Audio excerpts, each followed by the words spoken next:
Hello, everybody. I'm Cheryl. I'm Cameron's mother. And this is Cameron's grandfather, retired Master Sergeant Frank B. Dunn. Alright, so for the first question, it is, what year did you join the war? And what was happening during the war when you joined? What year did I join? I didn't join. I was drafted. And that was in 1951 during the Korean War.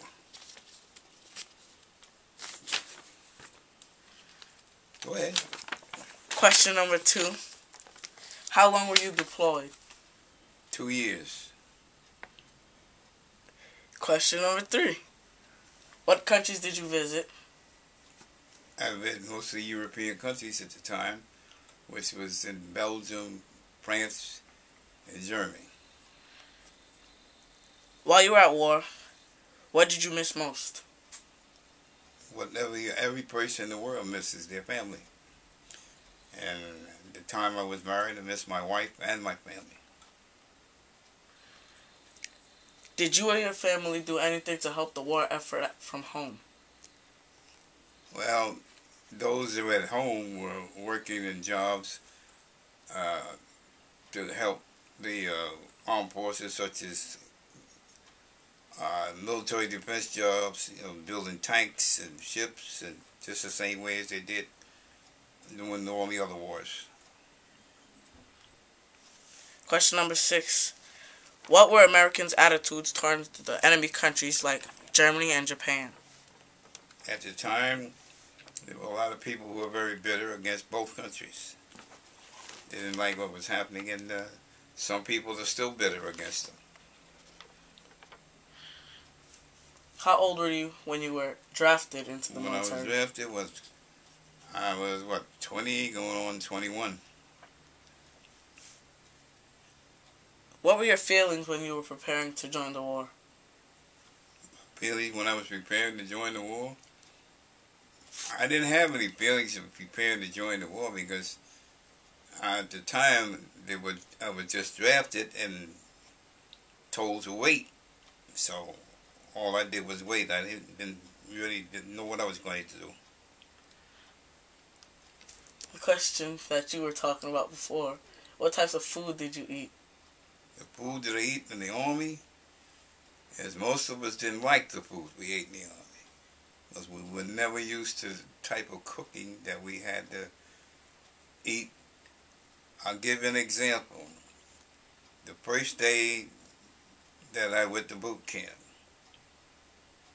the next morning, they told us we had to fall out for breakfast. So we thinking like we have breakfast like we have at home. We can sit down and order our food. So the sergeant told us to pick up a tray before you get inside, and the trays are lined up, stacked up, metal trays. And each tray, when you went and picked up the tray, had an egg on it. The egg was so cold, it was like fused to the tray. So you pick, maybe they'll give me another egg when I go inside. So when you got there to the line and you ask, can I have another egg? He says, keep moving. So when you get to the next server, he gives you a tablespoon of oatmeal.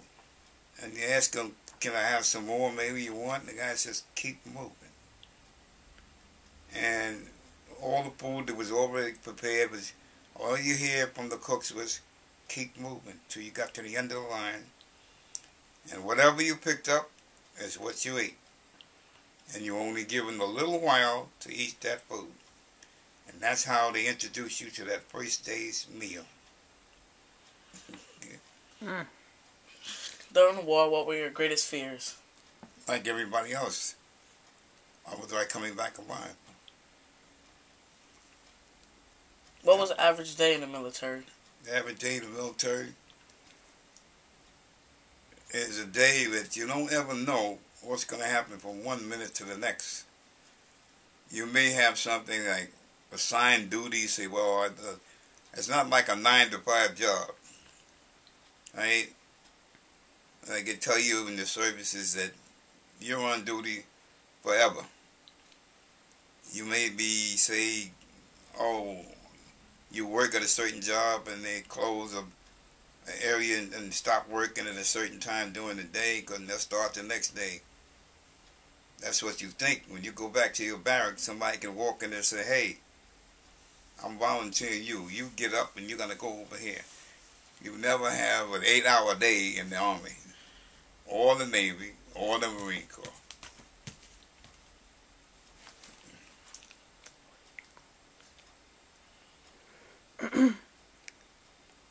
Were there any trenches during the war? Yeah, there were trenches. But they're not, they're trenches like what you call foxhole. That's a trench.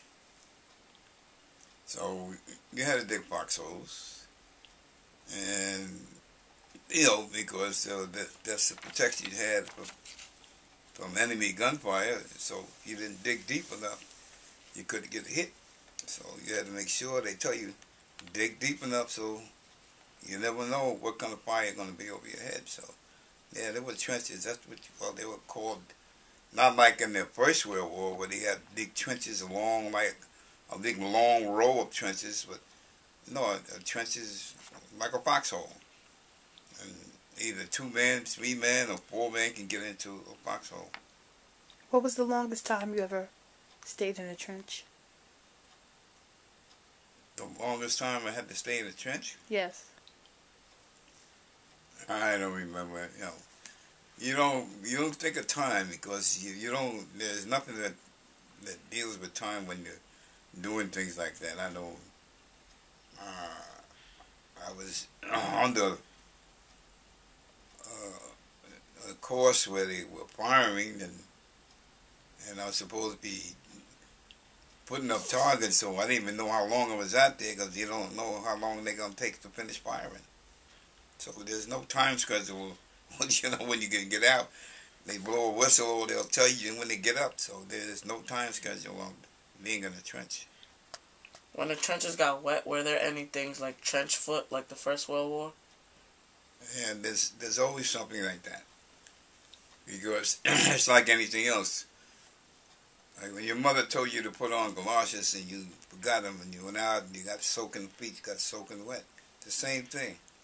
The same example, like I say, you don't have proper socks on and your socks are not heavy enough, or your shoes get wet because you don't have galoshes on, and if you don't take care of your feet properly, you're going to end up having to go to the doctor.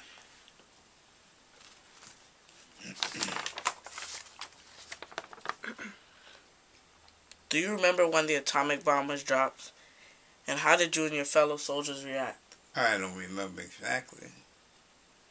Well, just like everybody else that found out about it in the world, we thought it was one of the worst things that could happen to anybody.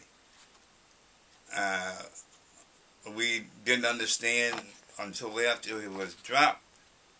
And everybody says, oh, they're trying to get them to stop the war. But actually, other people, regardless of whether they were soldiers or civilians, they really weren't too much enthused about the people dropping bombs like that on other human beings that had nothing to do with fighting. Did you interact with any prisoners? Well, once years later, I had Arab prisoners because at that time they had a conflict over there in Egypt. And so some of the people were brought back here, some of the forces were brought back here as prisoners. And matter of fact, some of the prisoners were brought right over here to Queens, and some of them I had to deal with in Fort Dixon, New Jersey. That's about the only thing I did with that. What memories and experiences stick out in your mind? Memories and experiences? Well, a lot of things that you remember. Some of them you forget. Some of them you want to forget. And there's so many things. That first day leaving the United States and being put on a ship, when you're out there and the ship is leaving, and we left at night, and you can see the Statue of Liberty getting smaller and smaller and smaller, and just about every man that was standing by the rail stood there as long as they could see that Statue of Liberty, wondering, and most of us were wondering the same thing: will I ever see home again? Right? So experiences like that, is not the best thing in the world to have, but you just pray that you get to it. So,